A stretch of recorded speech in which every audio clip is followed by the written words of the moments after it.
सांगा ना, कार्तिक स्वामी जन्माला आला त्याची पार्श्वभूमी तर सांगा. त्यावेळेला पुढे बाबांनी सांगायला सुरुवात केली. माझ्याकडे आले ना त्यावेळेला देवतांद्वारे मी विश्वाला निरोप दिला. पाणीवर टाकलं, पाण्यावरून खाली ते प्रवाहित होत आलं, गंगेमध्ये आलं, जन्म दिला. सांगू का पार्वती ती गंगा कोण आहे? तुझा बाप कोण आहे? म्हणे पर्वत आहे, हिमालय आहे. पर्वताच्या पोटी तू जन्माला आली म्हणून तू पार्वती आहे. पण त्याच पर्वताच्या पोटी आलेली सांगू का तुला काय, तू ज्या वेळेला मला प्राप्त करून घेण्याकरता तपश्चर्या करत होती ना, तशी तपश्चर्या गंगा मातेने सुद्धा म्हणजे तुझ्या मोठ्या बहिणीने सुद्धा मला 2 वरदान जर तुम्ही दिलात तर मी खाली पहिला वरदान मागितलं, महाराज मला तुम्ही मानस पत्नी बनवा. गंगा माता ही भगवान महादेवांची मानस पत्नी आहे. आणि दुसरं वरदान मागितलं, तुमचा जो पहिला मुलगा होईल तो माझ्या गर्भातून येईल. हे 2 वरदान दिले होते. आणि पार्वती गंगा ही दुसरी तिसरी कोणी नाहीये, ती फक्त तुझी सवत नाही तर तुझी मोठी बहीण सुद्धा आहे. हे समजावलं. पार्वती मातेच्या लक्षात आलं आणि म्हणाली, जाऊ द्या, फार पुढची वेळ भयानक येणार आहे, माझ्या बाळाला जिवंत करा. भोलेनाथांना माहिती होतं हिच्यामध्ये जेवढं प्रेम आहे ना तेवढं क्रोधही आहे.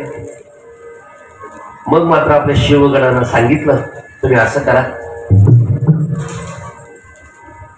असं बाळ, अशा बाळाचं तुम्ही शीर घेऊन या की त्याचा आणि त्याच्या आईचा वियोग झालेला असेल आणि तो झोपलेला असताना त्याचं डोकं उत्तरेकडे पाहिजे असं बाळ घेऊन या. शिवगण गेले महाराज, शिवगण गेले. असं बाळ शोधायला लागले तर एक हत्तीचा पिल्लू उत्तरेकडे डोकं करून झोपलेला होता. त्याचं शीर कापलं. आपल्या हिंदू धर्मामध्ये झोपताना पूर्व दिशा किंवा पश्चिम दिशा या 2 दिशांकडे आपलं डोकं ठेवायचं आहे. उत्तरेकडे डोकं ठेवून झोपायचं नाही. उत्तरेकडे जर करून जर तुम्ही डोकं करून जर झोपला तर तुम्ही उठल्यानंतर तुम्हाला समोर जी दिशा येईल ना ती दक्षिण दिशा येईल. आणि दक्षिण दिशा ही राक्षसांची दिशा आहे, दक्षिण दिशा ही मृत्यूची दिशा आहे. म्हणून झोपताना पूर्व आणि पश्चिम दिशेला आपलं डोकं करायचं आहे. उत्तरेकडे गेलेलं डोकं त्या हत्तीच्या पिल्लूचं ते मस्तक आणलं आणि महादेवांकडे दिलं. महादेवाने ते शीर काय केलं, लावलं गेलं, घराला शीर लावलं. जिवंत झाले महाराज गणपती बाप्पा. पार्वतीचं समाधान होईना का? अरे शरीर देवतांचं होतं पण मस्तक पशुच आहे. कोण याला देव मानणार? कोण याची पूजा करणार? वाईट वाटायला लागलं पार्वती मातेला. सांगितलं, भोले बाबा माझ्या मुलाची काय अशी अवस्था करून ठेवली. रडायला लागल्या पार्वती माता. भोलेनाथ म्हटले, पार्वती काही चिंता करू नको. त्याचं शरीर देवतांचं आहे, शीर पशुचं आहे, पण ऐक, सगळ्या देवांच्या अगोदर त्याची पूजा केली जाईल. हे वरदान मी त्याला देतो आहे. गणपती बाप्पाला वरदान दिलं. आज सुद्धा गणपती बाप्पाची पूजा केल्याशिवाय इतर देवतांची पूजा केली जात नाही, केली जात नाही. सब देवों ने भूल बरसाए, महाराज गजानन आए। सब देवों ने भूल बरसाए, महाराज गजानन आए। सब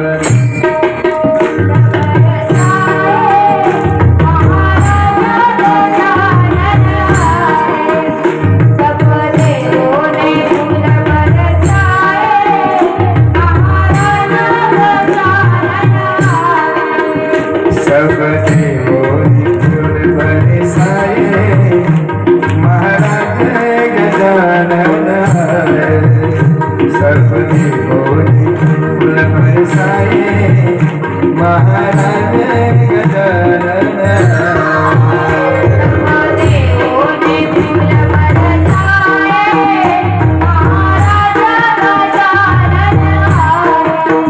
काळी काळी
दर्शनाची आज पूर्वीच गाते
प्रकारचा त्याग करते. डॉक्टरनी जर सांगितलं ताई गरम खाऊ नका, गरम पिऊ नका, तिखट खाऊ नका, का तुमच्या बाळाला त्रास होईल. सगळ्या प्रकारचा त्याग करते महाराज ती माऊली. 9 महिने 9 दिवस कुठे फिरतही नाही, बाळाला जपते रात्रंदिवस. का तर तिची एकच अपेक्षा असते, माझं बाळ सुखरूप जन्माला येऊ. लेकुराचे हित, लेकुराचे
लेकुराचे हित वाहे माऊलीचे चित्त, ऐसी कडवळ्याची जाती करीला भाविन प्रीती. आईच्या अंतःकरणामध्ये बाळाविषयी असणारं प्रेम आणि त्या प्रेमामुळे ती बाळासाठी आपल्या जीवनाचा सर्वस्व त्याग करते आहे. आणि बाळ एकदा का जन्माला आलं ना तर पुढे त्या बाळाचं संगोपन करते, त्याची काळजी घेते, त्याला शिक्षण देते. सांगू का, महाराष्ट्रामध्ये अशा बऱ्याच महिला आहेत, अशिक्षित आहेत, कमी शिकलेल्या आहेत, पण आज सुद्धा त्यांच्या अंतःकरणातला भाव जो आहे तो जाऊन त्यांना विचारा, म्हणजे तुम्हाला कळेल. त्यांना जर तुम्ही विचारलात ना, का हो तुम्ही तर शिकलात का म्हणे, नाही शिकलो, तर तुम्हाला एवढं शिक्षण आपल्या बाळाला मिळालंच पाहिजे अशी का बरं तुमच्या अंतःकरणात भावना आहे. त्यावेळेला ती महिला सांगते, दादा मी शिकले नाही रे, पण माझं बाळ शिकावं, माझं बाळ मोठं व्हावं, माझ्या बाळाचं नाव व्हावं, ही भावना अंतःकरणात आहे. माझ्या बाळाचं हित व्हावं, कल्याण व्हावं, म्हणून मी त्याला शिक्षण देते रे. अशी प्रत्येक आई जो मिळेल त्याला सांगते आहे, मिळेल त्याला सांगते आहे. तुम्ही सांगा, आज सुद्धा अशी माणसं आहेत, पोटाला कमी खातात पण मुलाला शिक्षण देतात ना, गरिबी काढतात महाराज, पण बाळाला मात्र शिक्षण देण्याचा प्रयत्न करतात. आताच्या तरुणाला ते कळत नाही, तो भाग वेगळा आहे.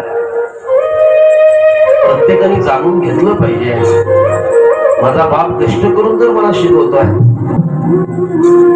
तर मी मेहनत केली पाहिजे, मी अभ्यास केला पाहिजे. माझी आई सुद्धा माझ्या वडिलांसोबत तेवढ्याच ताकदीने मदत करते, कष्ट करते, तर मी माझ्या आईचे, माझ्या वडिलांचे स्वप्न पूर्ण केले पाहिजे असं प्रत्येक मुलीला, प्रत्येक मुलाला वाटलं पाहिजे. सामान्य माणसं जसं मुलाच्या शिक्षणाचा विचार करतात, शिक्षण झाल्यानंतर मुलाच्या लग्नाचा विचार करतात. पार्वती माता सुद्धा त्या दोन लेकरांच्या लग्नाचा विचार करत होती. महाराज, आपली मुलं आता मोठी झालेली आहे, आपल्या मुलांचं लग्न व्हायला पाहिजे ना. अशी काही आई वडील असतात महाराज. घरात मुलगी जर उपवर झाली तर त्याला खाल्ली लागणं गोड लागत नाही. ते कुठेही गेले तरी त्यांचं मन लागत नाही ना. का तर आपल्या घरात आपली मुलगी उपवर आहे. कोणाचा मुलगा लग्नाचा असेल तर तो भेटेल, त्याला सांगतो, बघा ना, माझ्या दादाचं अजून लग्न झालेलं नाहीये, त्याचं लग्न करायचं आहे. हा प्रत्येकाला अनुभव येतोय. ज्याचं लग्न झालेलं नसेल त्याचे वडील हा प्रचार करतात. त्याची आई सांगते, माझा दादा फार गुणवान आहे हो, माझ्या दादाचं लग्न करायचं आहे, फार चांगल्या विचाराचं आहे.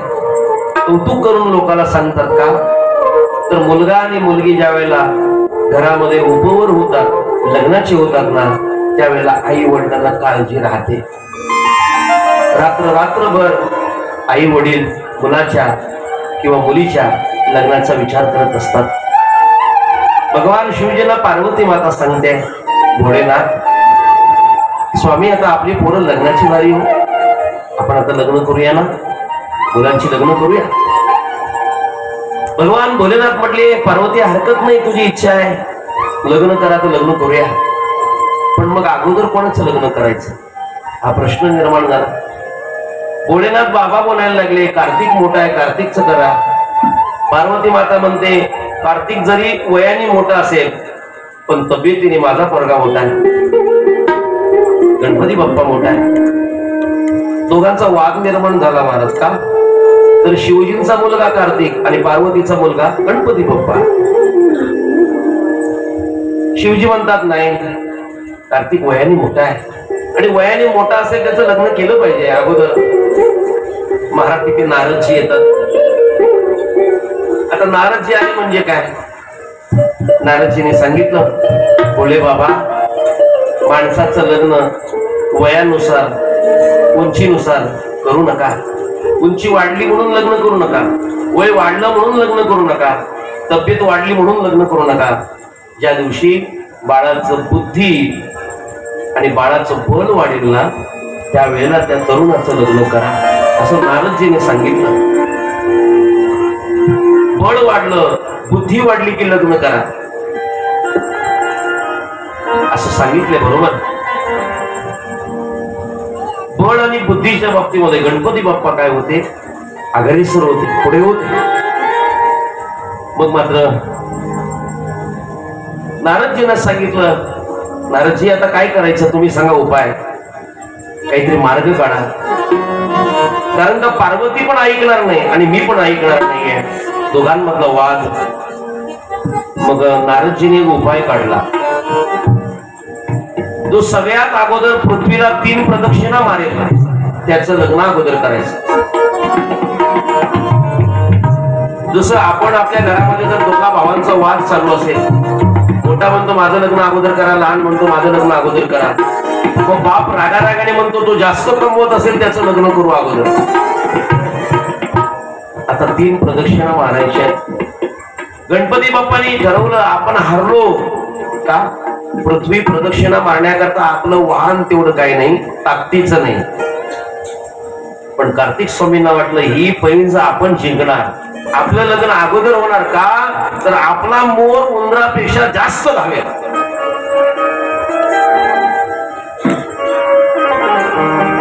रस्त्यावर चालत असताना एखाद्याची लहान गाडी आहे आणि एखाद्याची मोठी गाडी असेल, लहान गाडीवाला किती पळाला तरी मोठी गाडीवाला काय म्हणतो, हे उंदीर माझ्या पुढे किती धावणार आहे. अशी शर्यत सुद्धा लागते बरं रस्त्याला चालत असताना, पण शहाण्या माणसाने ते करू नये. अपघात होण्याची शक्यता आहे. अपघात झालं म्हणजे मरण्याची शक्यता आहे. मग मरण कशाला स्वतःच्या पदरात पाडून घेता. स्पर्धा करू नका, कोणासोबतही करू नका. असं बोलल्याबरोबर महाराज कार्तिक स्वामी आपलं मोर घेऊन लगेच निघाले, आनंदाने निघाले. बस आता आपलंच लग्न पहिलं होणार. का तर या पृथ्वीला प्रदक्षिणा मारण्याकरता मीच तेवढ्या वेगाने धावू शकतो, माझं वाहन तेवढं वेगाने धावेल. महाराज कार्तिक स्वामी निघालेले आहे. पण इकडे गणपती बाप्पा रडत बसले. म्हणजे माझं लग्न काही शक्य नाहीये, नाही शक्य लग्न. नारदजी आले, गणपती बाप्पा का रडताय तुम्ही. म्हणे नारदजी कसं शक्य आहे, माझं उंदीर मोहरा पुढे कसं पळेल हो, कसं पळेल. मी हारलो, अगोदर दादाच लग्न होईल. पण नारदजी म्हटले तुम्ही बुद्धिमान आहात, तुमच्याकडे युक्ती आहे, तुमच्याकडे शक्ती आहे. गणपती बाप्पा रडण्यापेक्षा थोडा बुद्धीचा वापर करा ना. बरीच माणसं फक्त अंगाने वाढल्यात, बुद्धी शून्य आहे. आई वडिलांना आनंद होतो फक्त मुलगा शरीराने वाढला की हात लावून सांगते आई हा दादा माझा आहे. ठीक आहे, शरीराने वाढला त्यात तुम्हाला आनंद होतोय, चांगली गोष्ट आहे. पण एक सांगू तुम्हाला, शरीराची वाढ होत असताना त्याच्या बुद्धीची वाढ होणं अत्यंत गरजेचे आहे. भांडणं का होतात माहितीये का. शरीर वाढतं, बुद्धी वाढत नाही म्हणून भांडणं होतात. पहिलवान लोक का भांडतात बरं, त्यांचं फक्त शरीर वाढलेलं राहतं, बुद्धी नाही. बल वाढतं, बुद्धी नाही. पण ज्याची बुद्धी वाढते ना तो कधीच अशा गोष्टीमध्ये पडत नाही. अरे ज्याला ज्याला परमेश्वराने चांगलं शरीर दिलेलं आहे त्यांनी ते शरीर भगवत कार्याकरता समर्पित करा, लोकांना मारण्याकरता नाही. काही काही लोक आपल्या शरीराचा अभिमान दाखवतात. एखाद्याचं शरीर पाहून त्याच्याशी भांडण करतात. त्याचं शरीर पाहिल्यानंतर याला वाटतं अरे मी तो माझ्या समोर काय आहे. शरीराचं प्रदर्शन मांडणारी मंडळी आपल्याला आज पाहायला मिळते या कलियुगात. ज्याचे बाहू वाढले ना, बाहू की तो इथून कपडे घालतो का, कारण काय, आपलं शरीर कोणीतरी पाहावं. हा किती बॉडीगार्ड झाला बघा तुम्ही. कधीतरी निरीक्षण करा या गोष्टीचं. कधीच ज्याची तब्येत मोठी झालेली आहे ना तो कधीच फुल कपडे घालत नाही. का, त्याला माहिती आहे फुल कपडे परिधान केले की आपली आतली जी बॉडी आहे ती दिसणार नाही. मग तो प्रदर्शन दाखवण्याकरता हाफ कपडे घालतो. काय काही काही तर एवढे विचित्र. बरं अजून आतमध्ये आपण जे घालतोय ना ते घालून रोडवर फिरतात. आता तर नवीन पद्धत निघाली, लोक पंढरपूरलाही बरमोडा घालून जातात. अरे काय चाललंय. एकाला विचारलं पंढरपूरला बरमोडा, म्हणजे प्रवासाला त्रास होतोय म्हणून घालतोय. कुठल्या वस्तूला कुठं वापरावं हे जर कळालं नाही तर आपण अज्ञान आहोत. हे समाजाला कळालं जातं महाराज. मुंबईचा माणूस ज्यावेळेला बरमोडा घालून पंढरपूरला जातो, बाबाजी कोण चांगलं म्हणेल. लोक म्हणत नसतील काही किती मूर्ख लोक आहेत, फक्त तुमच्या तोंडावर म्हणत नाही एवढंच. पण काही लोकांना पंढरपुराला आळंदीला ती बरमोडा घालून जायला सुद्धा फार अभिमान वाटतो. मिरवतो तो घेऊन ती बरमोडा महाराज. अरे तिला कुठपर्यंत घालावी हे ज्ञान आपल्याला नको का. माझं तरी मत असं आहे, आळंदी पंढरपूरला जाणाऱ्याने निदान सफेद सात्विक कपडे तरी घालून जावेत. जो कधी धोतर लावत नाही त्यालाही आळंदी पंढरपूरला गेल्यावर असं वाटतं धोतर लावा. महिला मंडळ तुमच्या 1000 साड्या असतील पण आळंदी पंढरपूरला गेल्यानंतर तुम्हाला सफेद साडी लावावी असं का वाटतं बरं. ते सात्विक आहे ना, जगाचा मालक सात्विक आहे. तिथे गेल्यानंतर त्याचं भक्तही सात्विक होतो आहे, माऊली सात्विक आहे. तिथे गेल्यानंतर साधकही सात्विक बनला जातो आहे. पांढरा कपडा हा सात्विकतेचं लक्षण आहे. म्हणून हे सगळे कपडे परिधान करतायत, कपडे परिधान करतायत. नारदजीने सांगितल्याबरोबर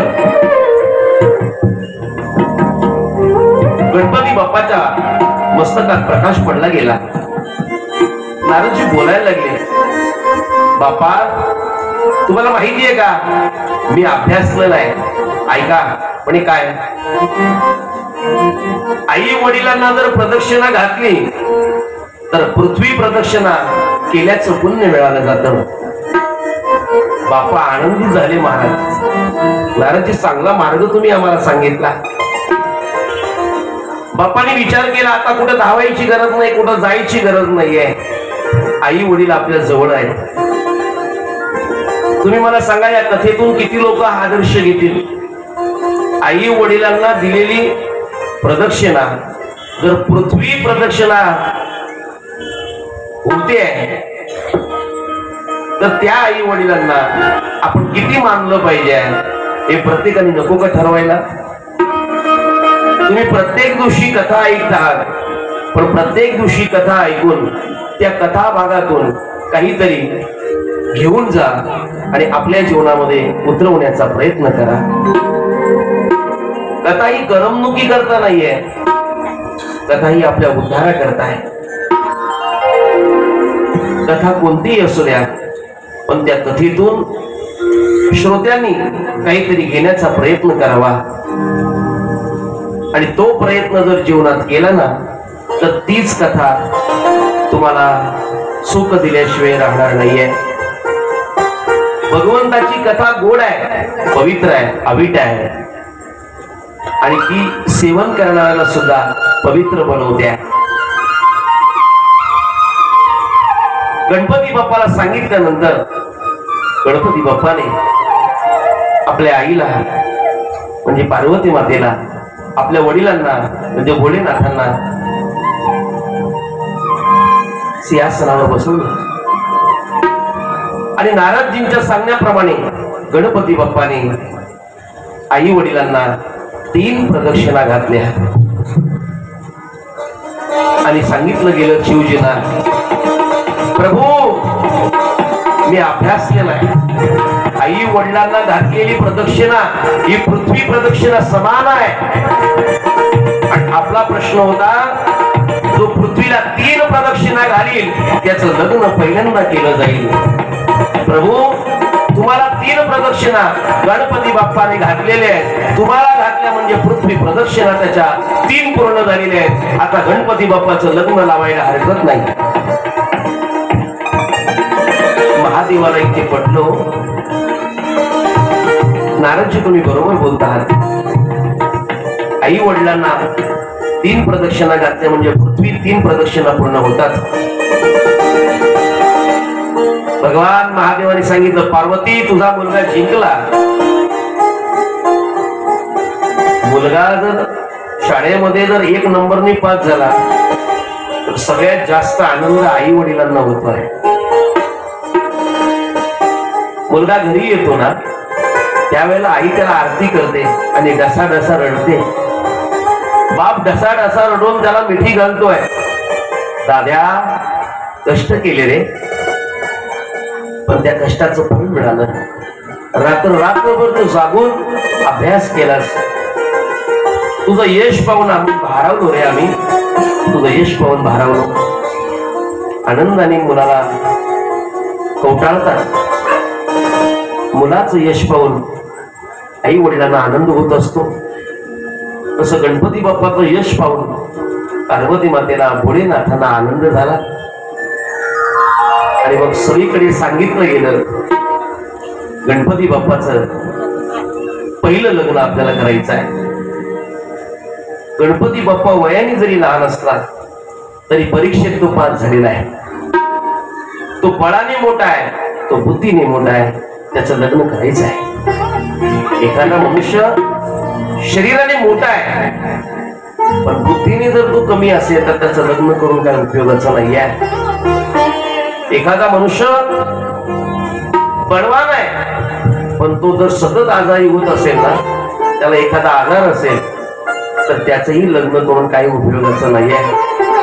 पण गणपती बाप्पा बलवान होते, गणपती बाप्पा बुद्धिवान होते, गणपती बाप्पा युक्तिवान होते. महाराज, गणपती बाप्पाचं ते पोट, गणपती बाप्पाची ते कान, गणपती बाप्पाची ते सोंड, बरं का, ते सगळं पाहिल्यानंतर गणपती बाप्पा बरं का हे मोठे दिसायचे. वयाने कमी होते पण अंगाने मोठे दिसायचे. गणपती बाप्पा शरीराने मोठे होते तसे बुद्धीनेही मोठे होते. महाराज, बळानेही मोठे होते. गणपती बाप्पाचं लग्न जमलं गेलं. विश्वदेवाच्या 2 मुली होत्या, रिद्धी आणि सिद्धी. त्या 2 मुलींसोबत गणपती बाप्पाचं लग्न लावण्यात आलं. पुढे गणपती बाप्पाला 2 मुलं सुद्धा झाली. महाराज, एकाचं नाव शुभ आणि एकाचं नाव लाभ. आपण दरवाजात लिहितो शुभ आणि लाभ. गणपती बाप्पाच्या उपासकाला शुभ आणि लाभ हा लाभ होतो त्याच्या जीवनात. जो गणपती बाप्पाची उपासना करतो ना त्याला शुभही आणि लाभही प्राप्त होतो आहे. जो गणपती बाप्पाची उपासना करतो ना त्याला रिद्धी सिद्धी प्राप्त होते आहे. रिद्धी सिद्धी प्राप्त होते. मग महाराज 2 मुलं झाली गणपती बाप्पांना. इकडे कार्तिक स्वामी आपली प्रदक्षिणा चालू आहे. कार्तिक स्वामी 3 प्रदक्षिणा मारून आणि आता कैलासाकडे निघालेले आहेत. मध्ये नारदजींची भेट झाली. महाराज, अशी माणसं असतात त्यांना फक्त बॉम्ब टाकायची सवय असते. बॉम्ब टाकून निघून जातात. नारदजी दिसले, तिकडनं कार्तिक स्वामी आले. सांगितलं, नारदजी नारदजी थांबा. म्हणे काय? माझं लग्न होणार आहे, माझं लग्न होणार आहे. माझ्या पृथ्वी प्रदक्षिणा 3 झालेल्या आहेत, माझं आता लग्न आहे, तुम्ही चला. नारदजी म्हटले, कार्तिका तुझंही आज्ञेने अजून. म्हणे का? गणपती बाप्पाने 3 प्रदक्षिणा मारल्या पण गणपती बाप्पाचं रिद्धी सिद्धी सोबत लग्न झालं पण गणपती बाप्पाला शुभ लाभ दोन्ही पोरं झाली. कार्तिक स्वामींना वाईट वाटलं. अरे हे उंदरावर माझ्या अगोदर जाऊन पोहोचलं. नारदजीने सगळा वृत्तांत सांगितला. कार्तिक स्वामी रागात महाराज मामाच्या गावाला निघून गेले. रागात निघून गेले. एक गणपती बाप्पाचं छानसा गजर होईल. सगळ्यांनी त्या गणपती बाप्पांच्या भजनामध्ये तल्लीन होऊन हाताने टाळी आणि मुखाने गणपती बाप्पाचं भजन करायचं आहे. गजानन श्री गणराया आदि वंदो तुझ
एखादा मनुष्य मोठा होत असेल,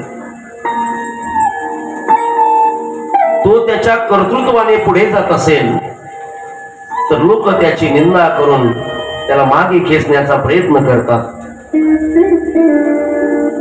एखादा चांगला आहे पण त्याला जाणून बुजून बदनाम करण्याकरता लोक प्रयत्न करतात ना. तुम्ही मला सांगा, डाग फक्त सफेद कपड्यावरच उठून दिसतो का काळ्या कपड्यावर पण दिसतो? चांगलं वागणारा मनुष्य हा नेहमी विचार करतोय, काय रे आपण एवढे चांगलं वागतोय, लोक आपल्याच मागे का लागतात, असा प्रश्न पडतो ना. ते एवढे वाईट वागतात त्यांना काहीच नाही. पण ऐका, निंदा ही चांगल्या माणसाचीच होते. आपली निंदा व्हायला लागली की समजून जायचं आपण प्रगती मार्गावर आहोत, आपण चांगल्या वाटेवर आहोत. निंदा करायला लागली लोक खचून जाऊ नका. भगवान भोलेनाथ म्हणतात, शिव महापुराण कथा श्रवण करा. निंदा करणाऱ्यांसोबत सुद्धा कसं वागावं हे भगवान भोलेनाथांनी आपल्याला सांगितलेलं आहे. एक प्रसंग सांगून जातो तुम्हाला, ऐका. एका शेतकऱ्याचं बैल विहिरीत पडला. बैल म्हातारा होता महाराज. म्हातारा बैल काय, म्हातारा माणूस पण चालत नाही. घरात म्हातारा माणूस झाला की तरुण माणसं त्याचा तिरस्कार करतात. तो नको नकोसा होतो. अहो, त्याची म्हातारी झालेली बाई पण त्याला डोळ्याने नीट पाहत नाही. त्याची बायको म्हातारी झालेली ती पण त्याला चांगलं बोलत नाही. एक सांगू का, प्रपंच आणि परमार्थ फरक आहे. प्रपंचात वय वाढलं की माणसाची अवहेलना व्हायला सुरुवात होते. घरातील लोक त्याला टोचतात, घरातील लोक त्याला टोमणे मारतात. प्रपंचात वय वाढलं ना, किंमत कमी होते. तारुण्यात जी किंमत आपली घरात आहे ती म्हातारपणात तेवढी किंमत राहणार नाही. प्रपंचात वय वाढलं की किंमत कमी होते आणि परमार्थात वय वाढलं की किंमत वाढली जाते. मग प्रपंच करावा की परमार्थ करावा, हे दोन्ही प्रश्न आपल्या समोर उभे राहतात. प्रपंचही करा, परमार्थही करा, पण प्रपंचात राहत असताना वृत्ती मात्र परमार्थिक असावी. प्रपंचाची कामं करत असताना आपल्या अंतःकरणात भगवत चिंतन असावं. प्रपंच करू नका असं कुठल्याही संतांचं प्रमाण नाहीये. सगळ्यांनी सांगितलं आपल्याला प्रपंच करा. ज्या माऊलीला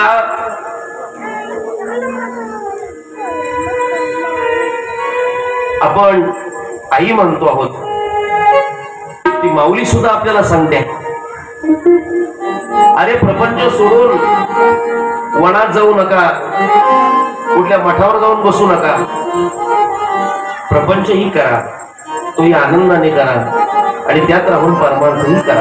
असली संसारी जीवे गुंगारी, असली संसारी जीवे गुंगारी, असली संसारी जीवे गुंगारी, असली संसारी जीवे गुंगारी.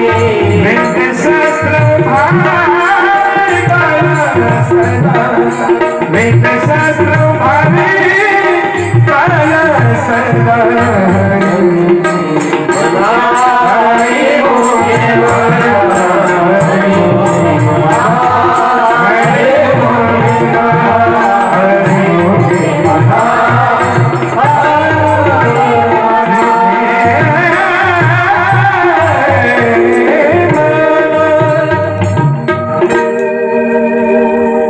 ज्ञानोबांनी सांगितलं, संसारात राहून देवाचं भजन करा, हरिमुखे म्हणा, हरिमुखे म्हणा.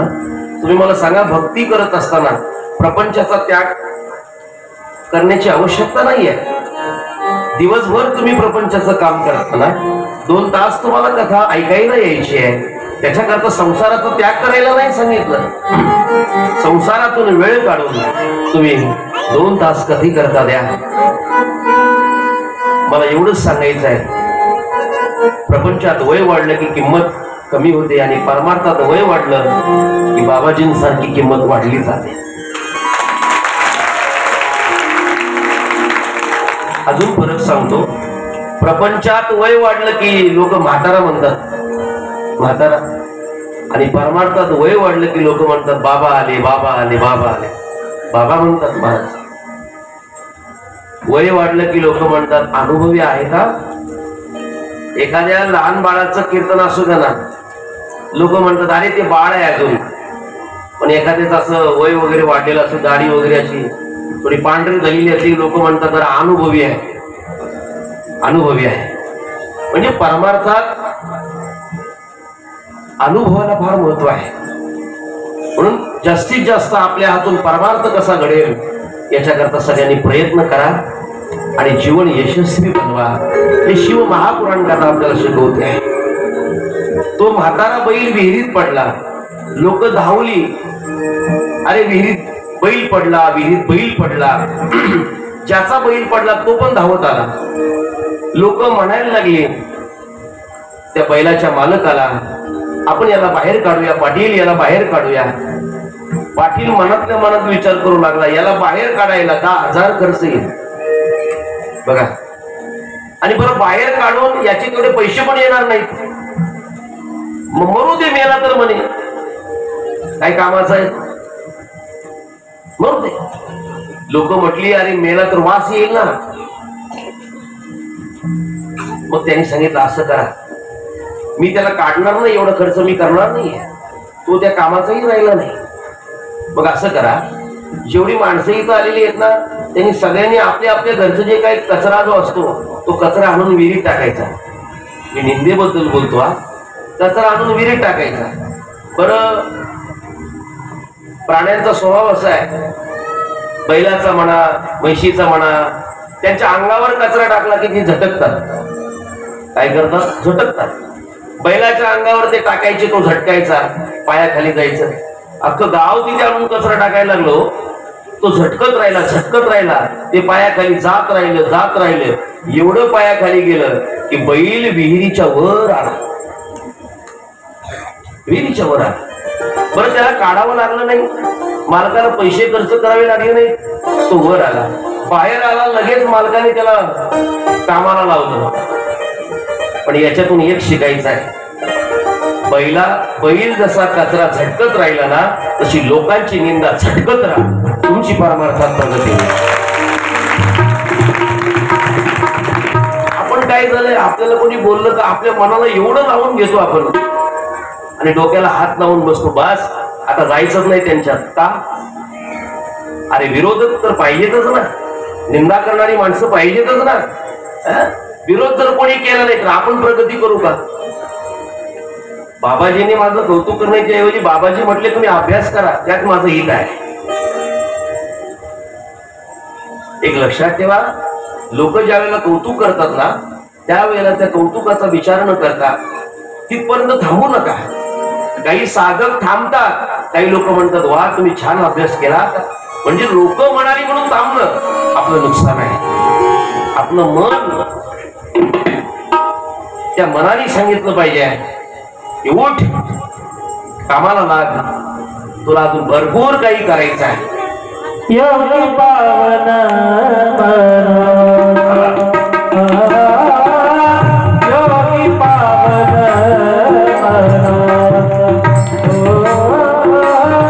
योगी पावन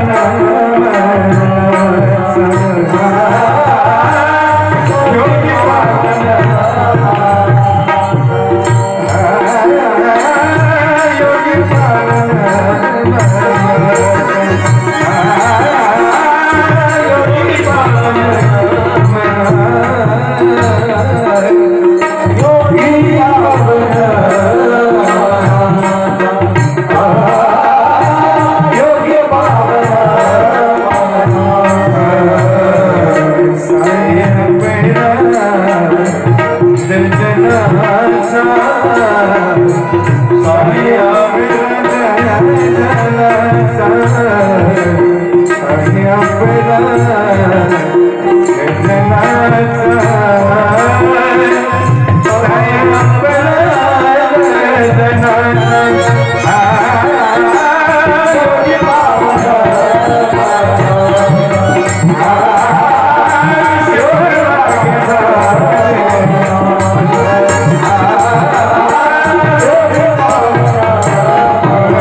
वारकरी मंडळीनो, शिव उपासकांनो, मी तुम्हाला सांगू इच्छितो आहे, आपण ज्यांना संप्रदायाचा पाया म्हणतो आहोत, वारकरी संप्रदायाने माय म्हणून ज्या ज्ञानोबारायांचा स्वीकार केला ना, अशा महान संतांना सुद्धा समाजाने एवढा त्रास दिला, एवढी निंदा केली हो. आज आपण म्हणतोय ज्ञानी यांचे शिरोमणी,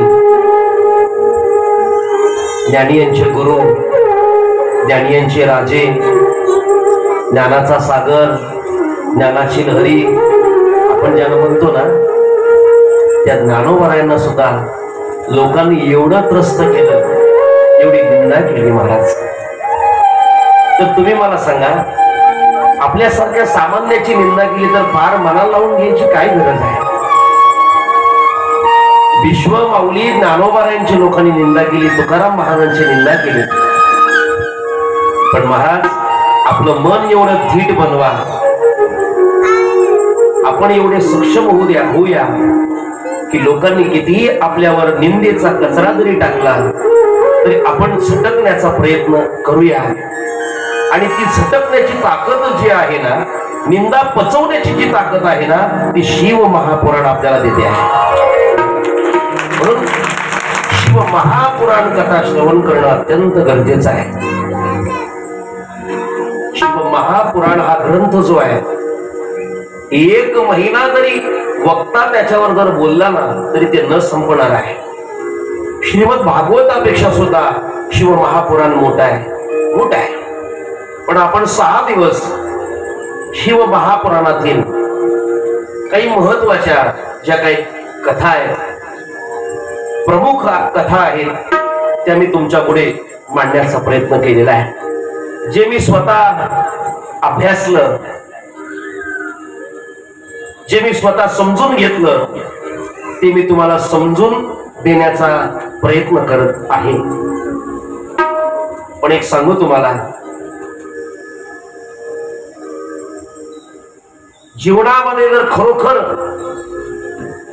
प्रभूचं स्वरूप जाणून घ्यायचं असेल, भगवान महादेवांना प्रसन्न करून घ्यायचं असेल, भगवान शिव स्वरूप व्हायचं असेल, तर आपला क्षण देखील वाया घालवू नका. आपल्या जीवनातला प्रत्येक क्षण महत्वाचा आहे. अरे, आपल्या जीवनातली वेळ लोकांची निंदा करण्यामध्ये घालवण्यापेक्षा आपण ती वेळ ग्रंथ वाचण्यामध्ये खर्च करावी, नामस्मरण करण्यामध्ये खर्च करावी, साधना करण्यामध्ये खर्च करावी. आपला बराच काळ जीवनाचा लोकांची निंदा करण्याचा चाललेला आहे. त्यात आपलं नुकसान आहे. तुम्ही ज्याची निंदा करतात ना, त्याचं काही नुकसान नाहीये. आता तरी पुढे आची उपदेश, आता तरी पुढे आची उपदेश, पुढे आची उपदेश, आता तरी पुढे आची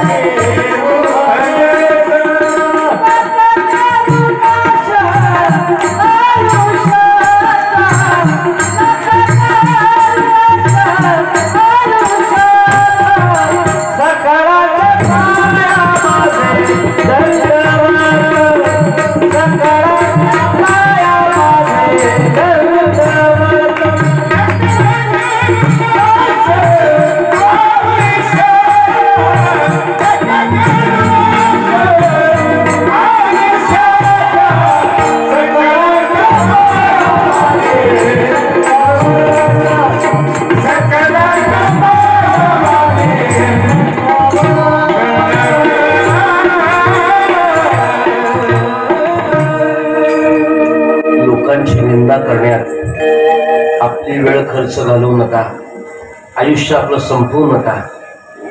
श्री तुकोबाराय सांगताय, पाया पडून सांगतोय.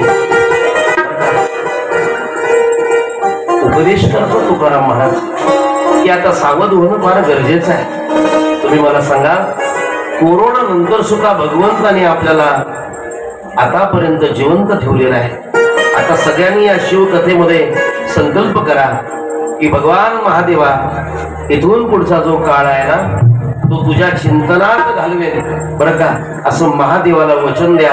या ठिकाणी संकल्प करा आणि अशा पद्धतीने तुम्ही जर वागलात ना तर महाराज लक्षात ठेवा, तुमचं कल्याण होईल.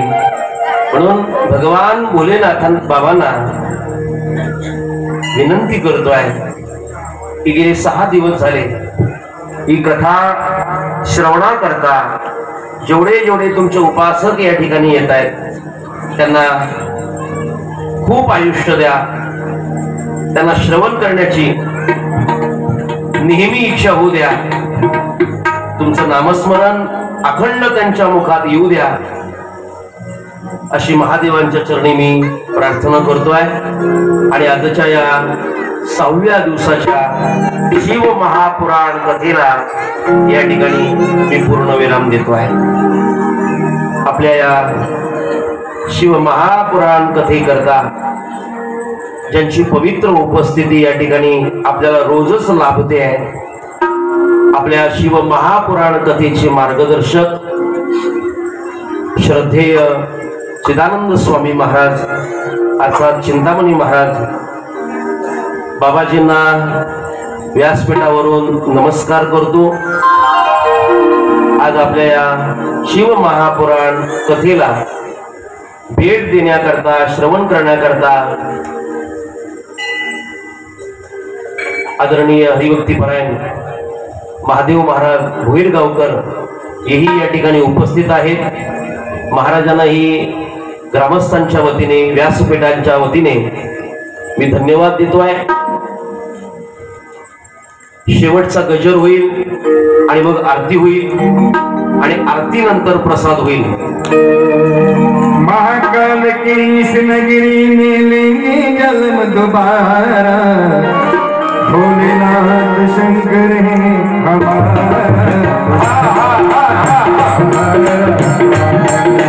शंकर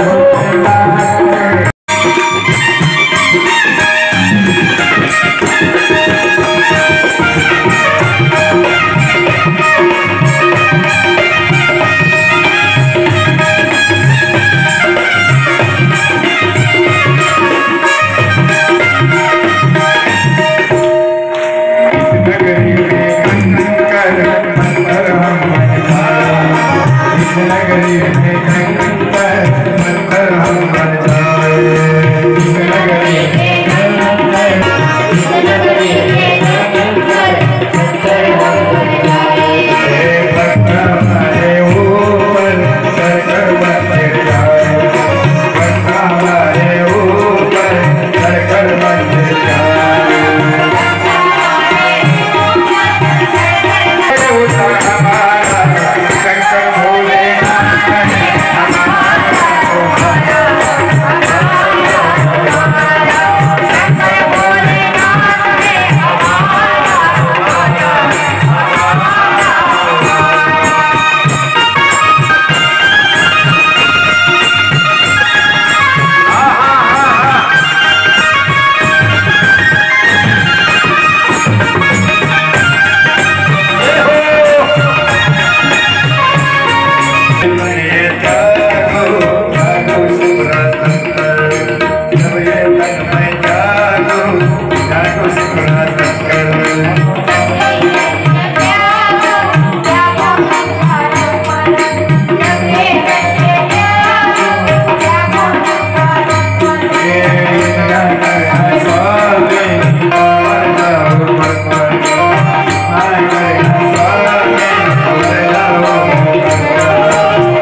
पर्यायी मार्ग निवडलेला आहे. इथं पुरुष मंडळीला येणं जमणं शक्य नाही आणि महिलांना तर शक्यच नाही आहे. म्हणून त्याच्याकरता आपण कथेची सांगता ही रक्षाबंधनाच्या दिवशी संध्याकाळी ठेवलेली आहे. बऱ्याच लोकांनी असा प्रश्न केला की काला का ठेवला नाही. तर आपल्याला रक्षाबंधनाच्या दिवशी थोडी कथा सांगायची, कृष्ण परमात्म्याचं चरित्र सांगायचं, अभंग काल्याचे घ्यायचे आणि कालाही त्याच वेळेला करायचा, म्हणजे सांगताही होऊन जाईल. फक्त महिला मंडळीला माझी विनंती आहे, या वर्षीचे रक्षाबंधन तुम्ही एवढ्या घाईने करा, संध्याकाळच्या वेळेला हरिपाठापर्यंत तुम्ही इथं पोहोचले पाहिजेत. यावर्षी सांगा भावाला, माफ कर बाबा, मुक्कामाला नाही थांबू शकत. का तर कथेच्या सांगतेच्या दिवशी तर पाहिजे ना. आपण पहिल्या दिवसापासून आपण एवढी मेहनत केलेली आहे आणि सांगतेच्या दिवशी तर हा यज्ञ आहे. जो पहिल्या दिवशी आला ना त्यांनी दररोज यायला पाहिजे. हा 8 दिवसाचा यज्ञ आहे. त्यावेळेला 8 दिवसाचा यज्ञ तुमचा पूर्ण होईल, खंडन होता कामा नये. म्हणून माझी विनंती आहे सगळ्या माता भगिनी वर्गाला की आपलं रक्षाबंधनाचं काम झालं का भावाचा निरोप लवकर घ्या आणि त्वरीने आपल्या घरी या. बरं, यायला जायला जर तुम्हाला वाटत असेल फार अवघड तर यांना घेऊन जा. यांना सांगायचं चला, सूचना केल्या त्या सूचना, त्या सूचनेचं तुम्ही पालन केलेलं आहे. वक्त्याच्या आज्ञेने जर श्रोता चालला तर वक्त्यालाही त्याचा आनंद होतो ना. आणि इथले श्रोते एवढे छान आहेत आणि ऐकण्याची बरं का जी लेवल आहे ती फार छान आहे. बरीच लोक कथा काय आहे हे कळत नाहीये, मग नको त्या इकडच्या तिकडच्या गप्पा मारून 2 तास 2.5 तास लोकांची करमणूक करणं हे मला कधी कीर्तनातूनही जमलं नाही आणि कधी कथेतूनही मला जमलं नाहीये. लोक आपल्या जीवनातले काही महत्वाची वेळ ठेवून ते कथे करतात, त्या वेळेला खर्च करतात आणि इथे आल्यानंतर त्यांचा टाइमपास करायचा, त्यांची वेळ फुकट घालवायची, हे मात्र बरोबर नाही आहे. पण गेले 6 दिवस झाले आपण ही कथा छान पद्धतीने ऐकत आहात, आनंद घेत आहात. अजून 3 दिवस का 2 दिवस आहे, 6 दिवस झाले. म्हणजे तुमच्या एवढं लक्षात आहे की 6 दिवस झालेले आहेत. फक्त 2 दिवस कथा शिल्लक आहे. 2 दिवस तेवढा आम्हाला सांभाळा. 6 दिवस सांभाळलं ना, आता 2 दिवस सांभाळा. 8 दिवस झाले की तुमचा जय जयकार करायला आम्ही आहोत ना, पण 2 दिवस मात्र तेवढा सांभाळ करा. या ठिकाणी राजकीय क्षेत्रातली मंडळी आहे, देशसेवा करणारी मंडळी आहे, शैक्षणिक क्षेत्रातली मंडळी आहे, वारकरी संप्रदायातली मंडळी आहे. दररोजच मला वाटतं आमनी लोणाड परिसरातली भरपूर मंडळी या ठिकाणी श्रवणाकरता येते आहे. पुंडलिक वरदा हरी विठ्ठल श्री पंढरीनाथ भगवान की जय. मौली ज्ञानेश्वर नमः पार्वती पते हर हर महादेव. पुंडलिक वरदा हरी विठ्ठल श्री ज्ञानदेव पंढरीनाथ भगवान की जय. आज आदरणीय जे महाराज जे आलेले आहेत त्यांचा सन्मान होतोय. सगळ्यांनी टाळी वाजवून त्यांचा सन्मान करायचा. जय श्रीराम. जय श्रीराम. पुढील Hey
ज्ञानेश्वर जगद्गुरु श्री तुकाराम सद्गुरु श्री गजानन सियावर रामचंद्र भगवान पवन सुत हनुमान की गो माता की गंगा माता की माता की उमापति महादेव की भोलेनाथ भगवान की दीनानाथ भगवान की हर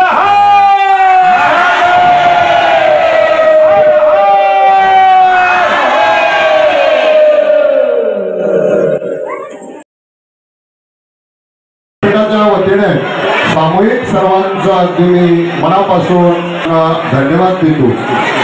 तरी आता सर्वांनी शांत राहा आणि आज प्रसाद घेतल्याशिवाय कोणी जाऊ नये. सर्वांना पुन्हा पुन्हा विनंती आहे, सूचना आहे आणि नवतरुण वर्गाने पुढे यायचंय. रामकृष्ण. नवतरुण मंडळीने वारफ्याचं काम करण्याकरता, वाढण्याचं काम करण्याकरता आपण पुढे यायचंय. मुली असतील, मुलं असतील, नवतरुण मंडळी, कारण या ठिकाणी केलेली सेवा आपल्या जीवनामध्ये आणि ती सार्थकी आहे या चांगलं लक्षात पाहिजे. आणि कृपया महिला गाद्यांवर जे बसलेले आपण कृपया तिथे उभे राहा.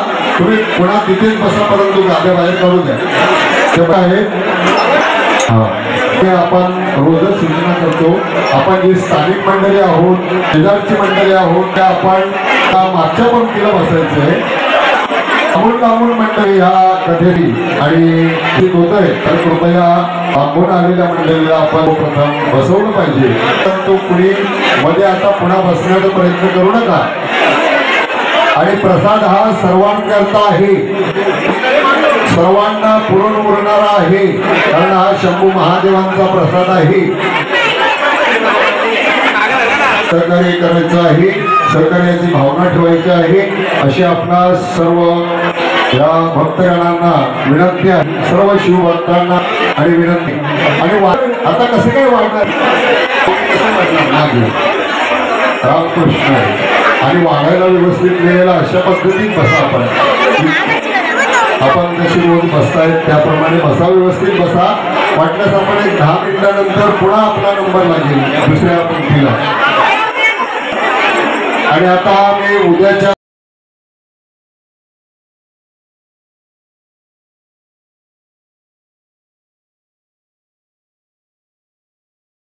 जयनाथ पाटील सोनारे,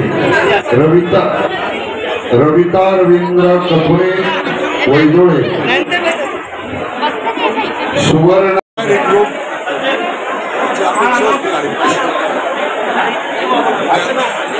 तुम्हाला मी फोन करत होतो.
घ्यायची कोणी बाकी असतील तर चला, कोणी प्रसादाची बाकी असतील तर कृपया आपण बसून घ्या. आता झालेले चला महाप्रसाद करता बसून घ्या सर्वांनी. ज्यांचं झालं नसेल त्यांनी